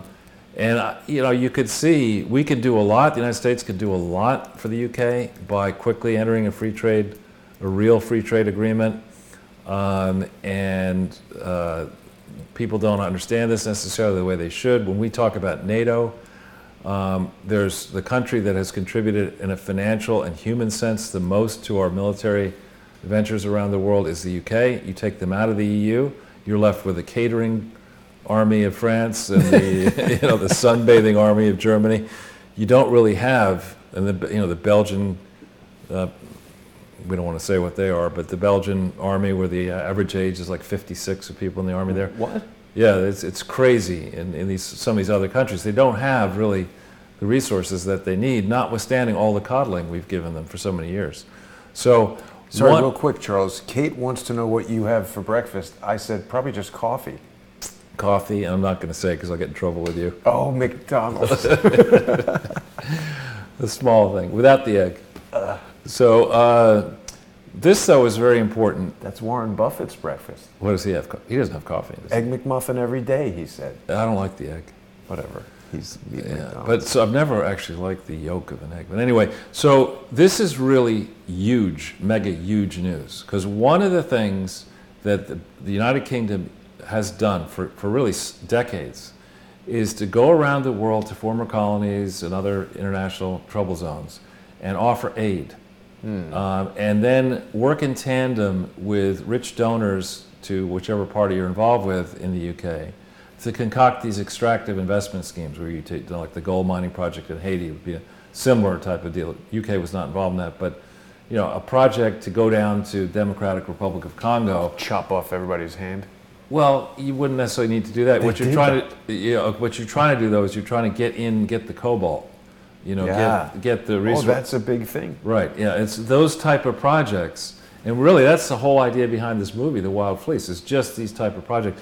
What Johnson is signaling now, in much the same way that Trump did when he went to the CIA before he was inaugurated, he's going staring into the belly of the beast in the UK establishment and saying, enough of these crooked development schemes. You finance the Clinton Foundation, Clinton Health Access Initiative. These are charities that don't exist. You've been doing this for a long time. You're making. Has he come out and said that? That's the direction of his thinking. He's not specifically said that, but he's targeted this DFID, which is like USAID. It's a very big thing, and he's said now, look, reform is coming. No more of this grand schemes about climate change and fighting HIV/AIDS, and we write billions of pounds of checks every year, and we get these glossy reports from Oxford and Cambridge and elsewhere saying, yeah, the money was well spent, but they're unintelligible garbage in the reports. There's no like, here's what happened to your 500 million pounds. It's just like, well, we increased the propensity of 16-year-old girls to wait to have a child until they're 23, and that's going to increase GDP in the country by 16 points. I mean, like, there's just garbage stuff. You actually reminded me of something important I wanted to ask you about when you just said GDP. I was reading this thing on NPR that's talking about, Boeing has been super screwed up by this 737 MAX 8 problem, and they've totally halted production. They're saying that Boeing stopping production of this one jet will reduce the United States gross domestic product by 0.5%. That seems huge. Well, it is. See, Boeing is, I think, the largest exporter of any company, and think of these planes going to China and India and whatever. There's each one of them is very expensive. Many of the airlines have to buy a lot of them, and so yeah, it could have a large impact on GDP.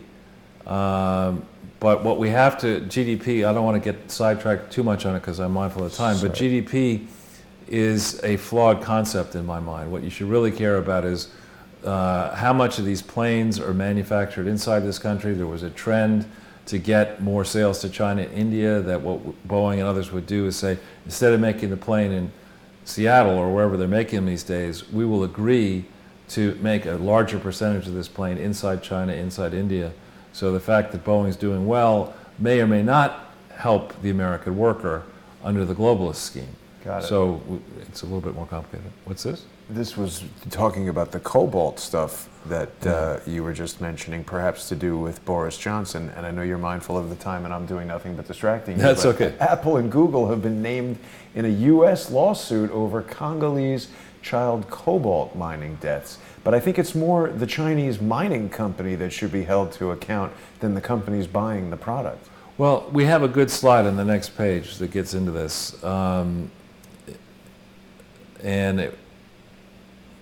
Retribution, as we think about this, retribution is coming.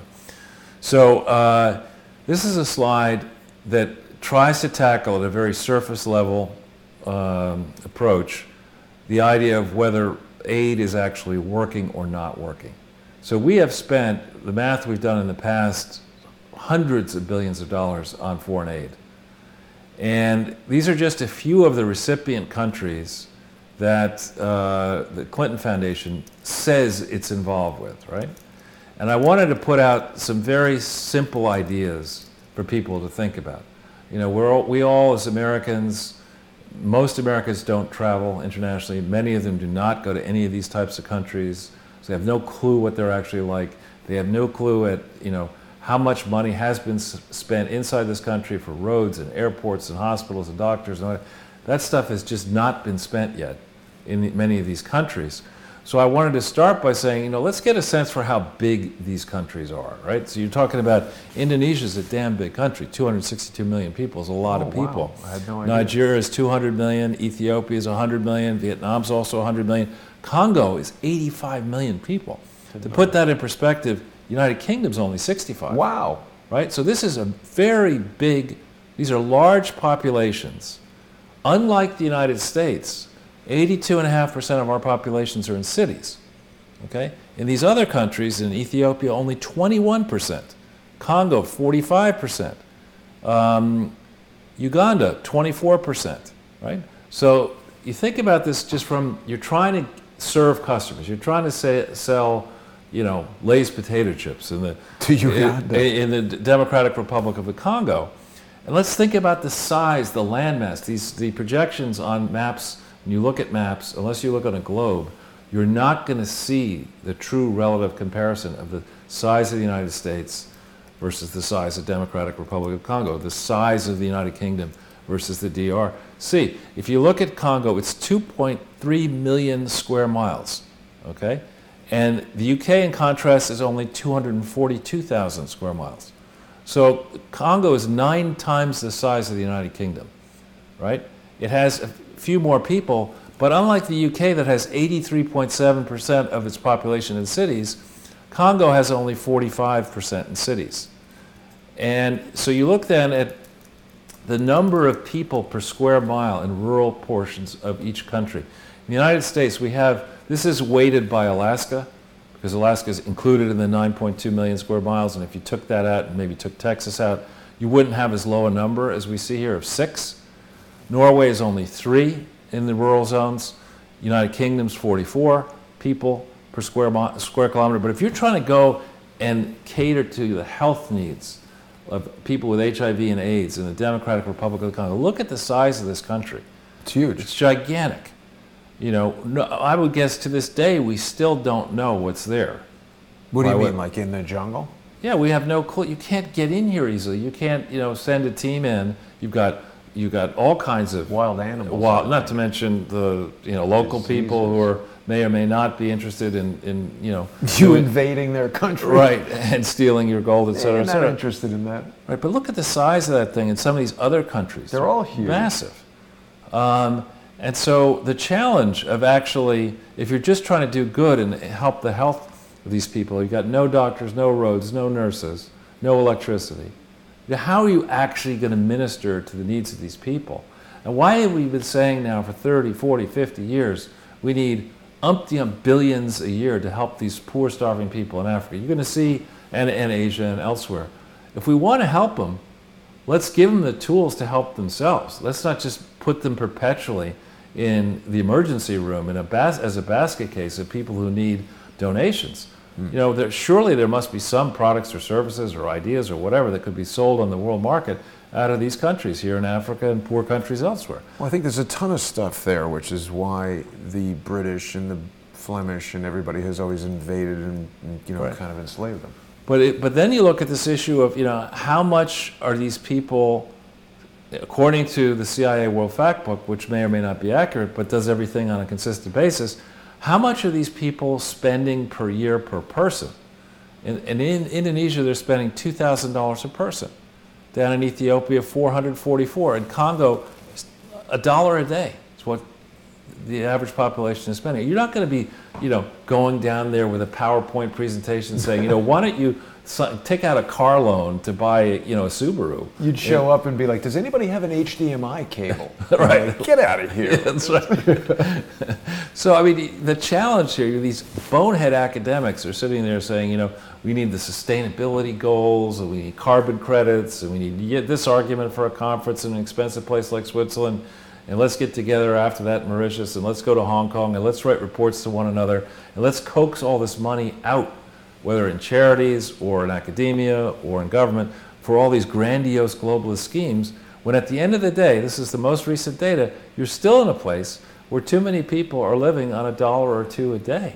And it's not a question of, we're superior, they're inferior, or whatever. If you're just looking at it as from an economic standpoint, in the United States, we spend per person $41,000 a year.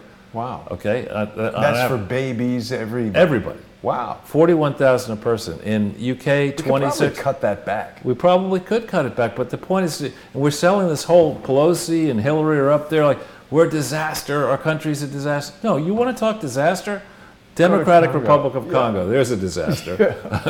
Ethiopia, another disaster. From an economic standpoint, there may be much to the cultural lives of all these different countries that we should appreciate and revel in. But when it comes to putting food on the table, making medicine available, giving people a chance to enjoy in good health the few years that each of us gets on the planet, we ain't doing such a great job, and we shouldn't be lectured to by the angry skull Greta Thunberg or the bug-eyed bartender AOC about how they know, because they're 16 and 29 respectively, they know how to solve these problems, which the best minds in the world have only exacerbated over the last several decades. What about the Somali adulteress who has all kinds of great suggestions from the warlord-controlled state? Yeah, she's got a lot to offer, I think.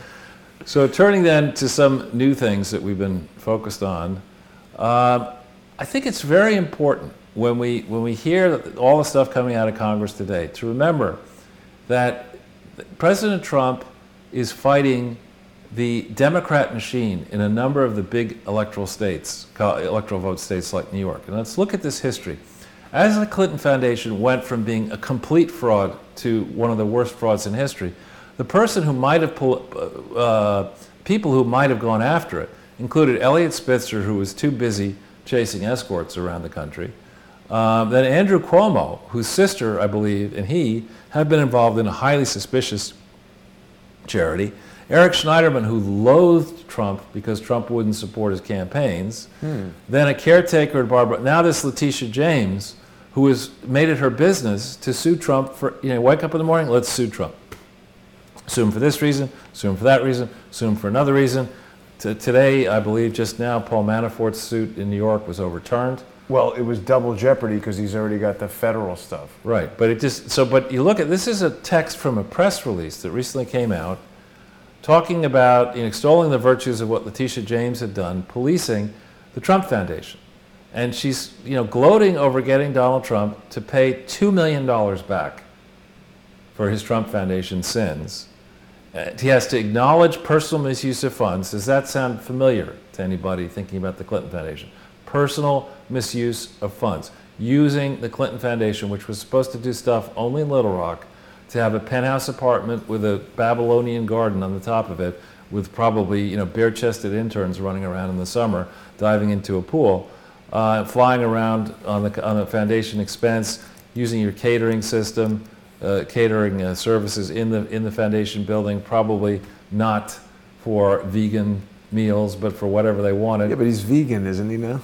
He is, but that doesn't mean the Epstein equivalents who are visiting him out there are vegans. So here she loves this. She gets a lot of press for this. She has the ability of the Attorney General press machine and the considerable resources at the Attorney General, but they still won't go after the Clinton Foundation. It's a much bigger fraud than $2 million. It's the same idea. It's interlopers. I mean, at least Trump's family was from New York. Here are carpetbagging people from Arkansas coming into New York with a crooked foundation, piece of shit, that's never filed anything properly in its entire existence, raping and pillaging, literally, around the world, and then getting tax benefits. It's amazing. I mean, so let's look at some of these details. But Charles, do you have any evidence? No, not in any of the 195 preceding oh my emails. God. People are becoming justifiably frustrated. They've got to do something, or the country's going to be torn apart. So on the detail front, this is, they decide to pull the wool over our eyes on the Obama... The fleece. The fleece. Pull that fleece over our tissue of fleece lies. Over our eyes. They do this MOU, a Memorandum of Understanding. And, to the uninitiated, that's a Memorandum of Understanding. That's got to be a lot more significant than an agreement or a contract. No, a Memorandum of Understanding is what you sign when you don't want to sign anything. It's meaningless. It's completely meaningless by design. But they say, oh, we've got a Memorandum of Understanding. That must be important.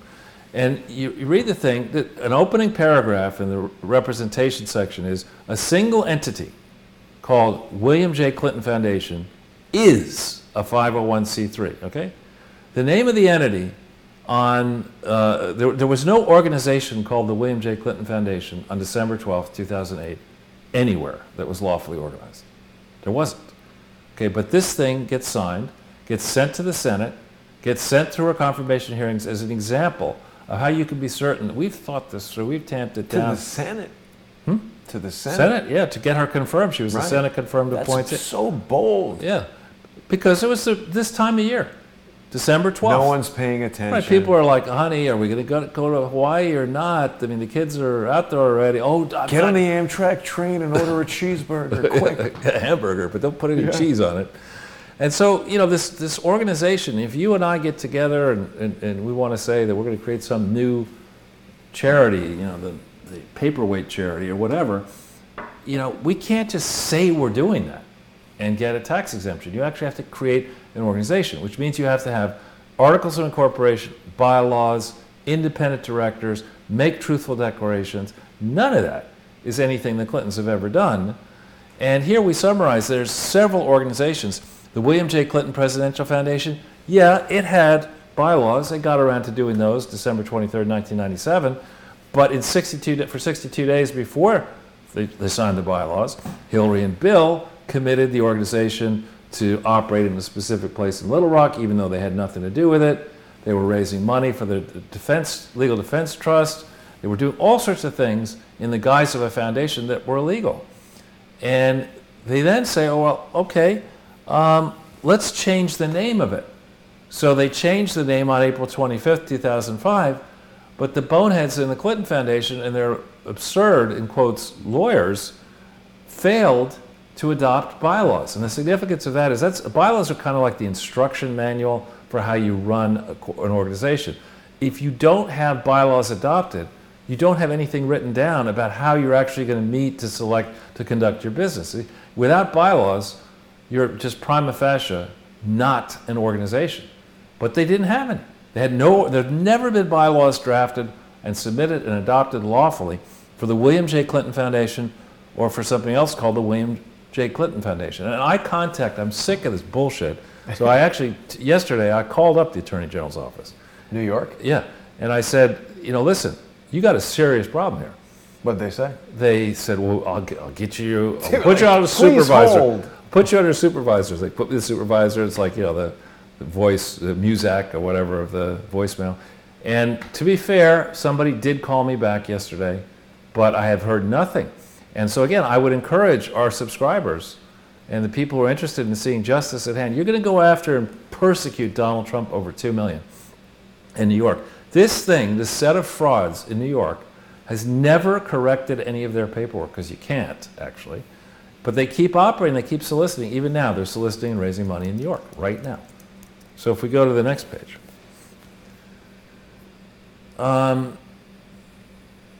We've talked, and I wanted to put this out there so people can think about it. This idea that the presidential library is a big win-win-win, that it's all been done properly. The presidential library that's interesting. I just now see for the first time, I put this through spell check, and for some reason it didn't say anything about Utik Rock, which should be Little Rock. But anyway. Yeah. Probably thought it was a name. Yeah, the whole thing about the presidential library, the big element of the fraud is they brag about, as a result of the library, creating $2 billion in public and private economic development. In charity land, that's called illegal private gain, right? You can't spend $160 million, or say you did, and give $2 billion worth of benefit, likely to political contributors to the Clintons, and call that a charity. No, it's a business development scheme. So Charles, where is the FBI building relative to the Clinton Foundation? Because that picture from their Twitter handle seems to show this pretty distinctive looking bridge. Is it like right across the river from the Clinton Foundation so they can look right at them? I don't know. But here's a list of things that people who have been through our previous presentations will know, and so I don't even have to repeat them. No part of this library is legitimately a public charity operated consistently with the law. No part of it. Now, I happen to go back and reread carefully the Simpson-Thatcher, which is a good law firm, report that was issued late in 2011. And at the time I read it, it was 20-odd pages. I had skipped over one key thing, and there's a line in it that says, "We are not admitted to practice law in Arkansas, so we're relying on Bruce Lindsay's word." Oh. Right. So nice. So in other words, you've now written 22 pages of gibberish because you don't understand the local law. The subtleties of the law in Arkansas. Yeah, which require, among other things, and I checked this, I actually called out to Arkansas as well, that under Arkansas law, you have got to go, you can't just adopt articles and adopt bylaws. You've got to take that package of information, to a circuit judge and get a ruling from that circuit judge in the state circuit judge in Pulaski County, in this case, in Arkansas, saying that the entity that was created fills a legitimate public purpose, i.e. it is truly a public charity. And there's no way, I mean, there's got to be at least one honest circuit judge in Pulaski County. And there is no way anybody looking at this record would say, all right, Clinton, where's your articles incorporated? Oh, we don't have those. Where's your audit? Oh, we don't have those. Where's your independent valuation for the compound? Well, you don't have that. You know, what about all the money and pension benefits and expenses that these deans of the Clinton School of Public Service are getting? We don't have that contract. We can't tell you about that. What about your international operations? You're just supposed to be in Little Rock. Oh, we can't tell you about that. There's no way a real judge would have ever done this, especially if, or would stand by it, especially if you've got the heat-seeking missiles from the FBI going in there and explaining to people that this time you can't give a Clintonian or a Comean answer where you just say, well, yeah, I fucked up. Yeah, I fucked up, but let's focus on improving. Yes. You can't do that. Well, Charles, it appears that the FBI building is on 24 Shackelford West Boulevard. Does that ring a bell? I've been to Rusty Shackelford taking drone footage of Jeffrey Epstein's island. Common name, though, right? Shackelford? Yeah, it's an old English name. Oh, I never heard of it before. I don't know. It seems like a coincidence to me. It could be. But anyway, so let's again, mindful of the El Timo. Next page. Yes. So then we have this whole idea, and for people who think that the this fighting HIV/AIDS thing is something that we ought to praise the Clintons for. I mean, this is diabolically bad stuff. That the Clinton Foundation never had authority to do any international work. It certainly had no authority to dispense drugs that even blow. Supposed HIV/AIDS drugs that were never checked by anybody and that it turns out may have been adulterated. It didn't have authority not only to solicit money but to take it from governments to the extent it was supposed to take money. It took money from governments. It was supposed to actually show you how much and when and for what purpose. Never filled any of those forms out properly. And I just want to give, out of all these links, if we hit this one link there, this book, which I actually go to Barnes & Noble at least once a week, actually, to see what new stuff is there and what I might want to read. And this book is still getting a lot of prominent display at Barnes & Noble, which they fight over, you know, which book should be. I think you got to pay. Do you have to pay? Okay, to have good shelf position. But this book is, you know, it's got 4+ stars. This is a real must-read book because this generic drug industry is not regulated enough.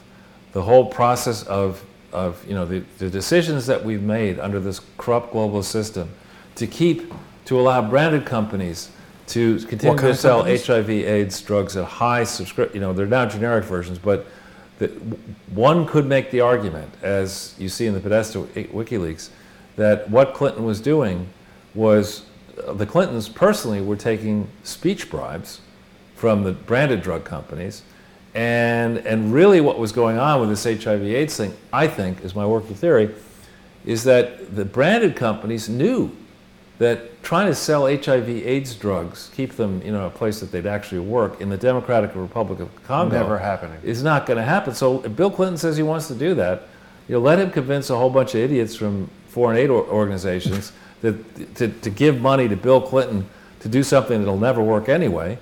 And meanwhile, we just want to make sure that we continue to overcharge HIV/AIDS patients in the rich countries so that we can continue to get as much as possible for our branded drugs. So just give them what they want so that the legislation or whatever goes in the pharmaceutical company's favor. Yeah, and this has to be looked at cynically by people, you know, who are not necessarily wearing a Republican hat or a Democratic hat, but are looking at this and saying there are obvious problems. If the entire country of Indonesia consists of people who subsist on average spending $2,200 a year each, clearly the prices of drugs in this country are too high. Yeah. And let's think that through. Why are they too high? What is propping them up? Who's benefiting? Insurance companies? Insurance companies and people who donate to these crooked fucking politicians in both parties who can't be dislodged in anything but a wave election, i.e. the kind of thing that just happened in the UK, you know, they're happy to get together and have the illusion of tough hearings, when in reality what they're doing is they're just promoting and feeding off a corrupt system. And this really has to change. Someone just commented that the Gates Foundation and India are not getting along. Yeah, I mean, well, that's really for another day. Another but show. if we just continue on, Jason, for the next slide here, because again, these are all excerpts taken from that MOU. The descriptions are excerpts of what was in the MOU, and I tried to clean up the text a little bit. But the idea that the Clinton Global Initiative was anything other than a business development operation for grifters is, you're living in fantasy land if you think this is a charity. You have closed meetings around the time of the UN General Assembly when the most crooked globalists in the world are all descending on New York. You have closed meetings so nobody can really get in and see what crooked deals you're doing. That's enormously valuable to an investment firm, a law firm, an accounting firm, an investment fund, a rich person to get inside that meeting and network and put together high-sounding, sustainable investment projects where you get, you know, more. It's just total rubbish, beyond which the Clinton Global Initiative was in theory controlled by the Clinton Foundation, but in practice the Clinton Foundation, as we'll see in a second, had not registered in New York. The Clinton Climate Initiative, if we hit this link, is interesting because the Clinton Climate Initiative is just a figment of Ira Magaziner's imagination. There is no lawful authority. Ruby Shang, you've spoken about her before. But here's the kind of, you know, you get these kind of articles, these puff piece articles. You say you're all in for climate change. Well, Mike Bloomberg will write you a big check, and the Rockefellers will write you a big check, and the oil companies will write you a big check. What? Give money or something. Yeah. But here's this Ruby Shang taking credit for her work in Asia for the Clinton Climate Initiative. There are other articles about her which suggest that she and Magaziner were working on thousands of projects around the world. Well, who's making sure that the actual economics of these projects are being analyzed properly, that this isn't cover for a major league polluter to, you know, throw Ruby Shang a bone, throw the Clinton Climate Initiative a bone, a couple million, 5 million, or whatever, and rape the country for $1 trillion. I mean, it's just, this is the kind of pie in the sky crap, you know. And I'm not all over her because she's Asian or a foreigner or whatever. This is the kind of stuff that you don't do if you really care about charity. You want to go do energy projects, energy infrastructure projects around the world, go work at General Electric, go work at Siemens, go work at the Boston Consulting Group or McKinsey or some investment firm. But, you know, I know she doesn't own a car. Neither do I. I'm a climate superhero. You'll get your $1 billion check when we're done. Yeah, thank you. So Christmas came early. So the Climate Initiative, another figment, something that I'm sure that the various attorneys general of New York are all trying to get into these meetings in New York. The Clinton-Juster Sustainable Growth Initiative, there's another, you know, package of crap. You know, it works with the mining industry. I'll bet, because mining is really sustainable. You go into a place and you rip open the earth to excavate stuff deep from inside a forest. That sounds like the kind of sustainable stuff that I would let a Canadian and Lucas Lundin, whose father raped and pillaged across Africa, that's exactly the kind of stuff I'd allow somebody to do in the guise of charity. Because I'm a man of the people. Nothing is too grand for me in my service to you, the great unwashed around the world. This is just, so there are no grown-ups at this Clinton organization. We look and say, no, we are not going to mask whatever we do. We'll allow mining companies that we have no control over, coming on the heels of Uranium One. We're not going to, you know, do any of that with people whose real goals are actually to make a shitload of money in parts of the world where you have to pay bribes to get anything done. We're not doing that. It causes me to think about that cobalt mining company. Right.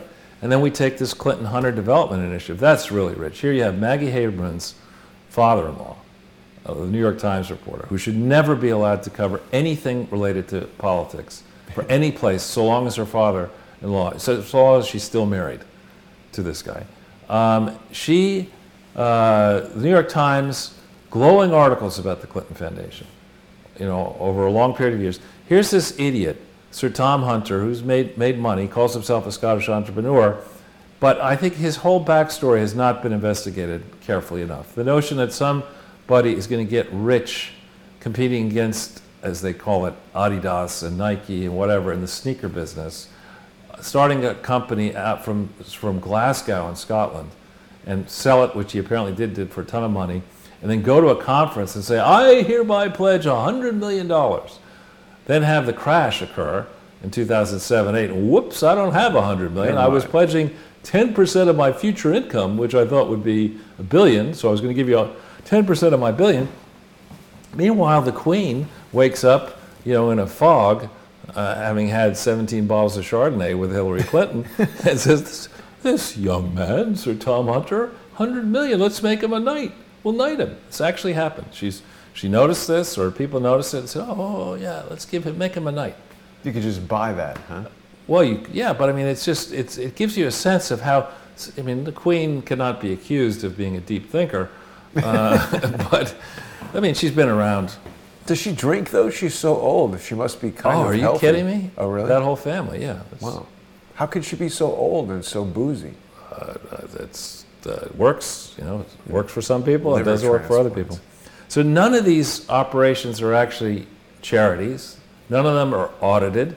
None of them are filed properly around the world, or in Arkansas or in New York. And yet, Letitia James says, you know what I'm going to do? I'm going to persecute Donald Trump. Let's go to the final page. Okay, here's some history for you in the Attorney General's office in New York. We're on to you. We've got, unfortunately, the materials that are on your website, and I haven't provided links here, but that are on your website, indict the Attorney General Charity Bureau office. On the website, they say this William J. Clinton Presidential Foundation registered on the 24th of June, 1998. Here's the actual rule about what you have to do when you register and when you amend your registration. This is lifted from the regulation section of your site. You're supposed to provide a copy of the bylaws. And if you amend your bylaws, you got to provide the amended version. So by the 22nd of December 2006, they submit for some reason a new false registration in New York, likely to copy over the problems. At this point, they're about to take money from Unitaid.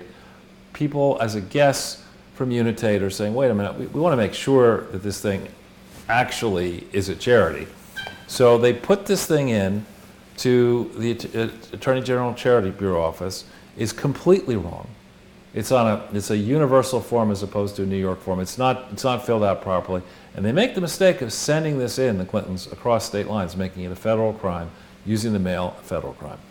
So on the 12th of May, they do another amended one, again without correcting this issue of no bylaws, which you need bylaws. You're not an organization if you don't have bylaws that the IRS has seen and the attorneys in the various places you're operating have seen. They don't have any of that. Then on the 9th of July, this is now Barack Obama's trying to clean up, his people are trying to clean up this Clinton mess. The 9th of July, they send in a knowingly false version of the Articles of Incorporation that had been amended in theory April 25th when it was filed, April 25th, 2005. They don't send in what you can find and what we have found on the Arkansas site. We've gotten back officially from the Secretary of State of Arkansas another amendment that was filed on July 8th, 2008. So they purposefully omit something that would have caused a thinking person, if there was such a person in the Charity Bureau's office, to say, hang on, this is total rubbish. And then in New York, if you want to do business in New York as a corporation, and as a charity, you have one set of paperwork that you have to file with the Attorney General's office, and another set that you have to file with the Secretary of State. And they only register... No matter the size of your charity or the amount of money that you collect and stuff? I think it's $25,000 or more. If it's a charity of the size the Clinton Foundation was. So they're soliciting in New York in 98. They never registered with the Secretary of State as an organization until the 29th of July, 2009. So you don't have to be Gerald Nadler and be, second to last in your class. I'm making that up. I mean, you could even arguing on the train about a hamburger. Right. How does it get lower? That's right. No, I ordered a hamburger, not a cheeseburger. You're aware this is not Lutece, right? It's the train, and this just came out of a microwave, right. Fatso. Hey, listen, Fat. That would be pretty funny. Go do some push-ups and you have your hamburger. Good luck with that. Yeah. So, I mean, you don't need to be an expert on charity to look at this and say, in New York, where there's secret offices at 77 Water Street that we visited, none of this paperwork for years is accurate. This isn't a charity. The Clintons live in New York. They have another charity in their name that does the paperwork almost right, but they don't draw the connections they need to draw to this charity. So they made mistakes with that charity. And this is all very meaningful because here in New York State and City, we've got these structural deficits. So you let these now, multi-millionaire public servants run a charity. Not only are they reducing their taxes, but they're providing cover for crooked allies of the Clintons to say that they put money into the Clinton Foundation, to take deductions that may or may not be legitimate. In most cases are not legitimate. Now, I don't have the ability to look through and see, let's take every donor, every political donor to the Clintons, and let's cross-reference it with every charity donor, and let's go through a nuts and bolts approach of saying, for how long have people been lowering their New York State, city, and tax burdens by claiming contributions to the Clinton Foundation and its various affiliates that didn't really happen. So they lower their individual taxes, foundations that maybe have said that they were contributing to a public charity, they are, I think, very much exposed.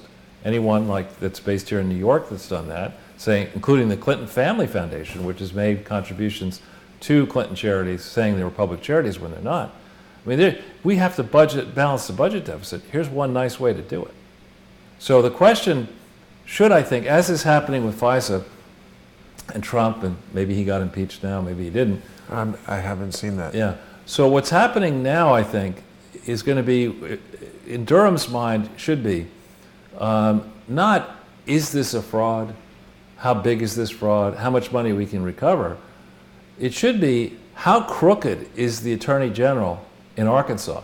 How crooked is the Attorney General in California? How crooked is the Attorney General in New York State? And for how long have they been crooked? You're not enforcing these laws to give payback to important donors, be they Republican or Democrat.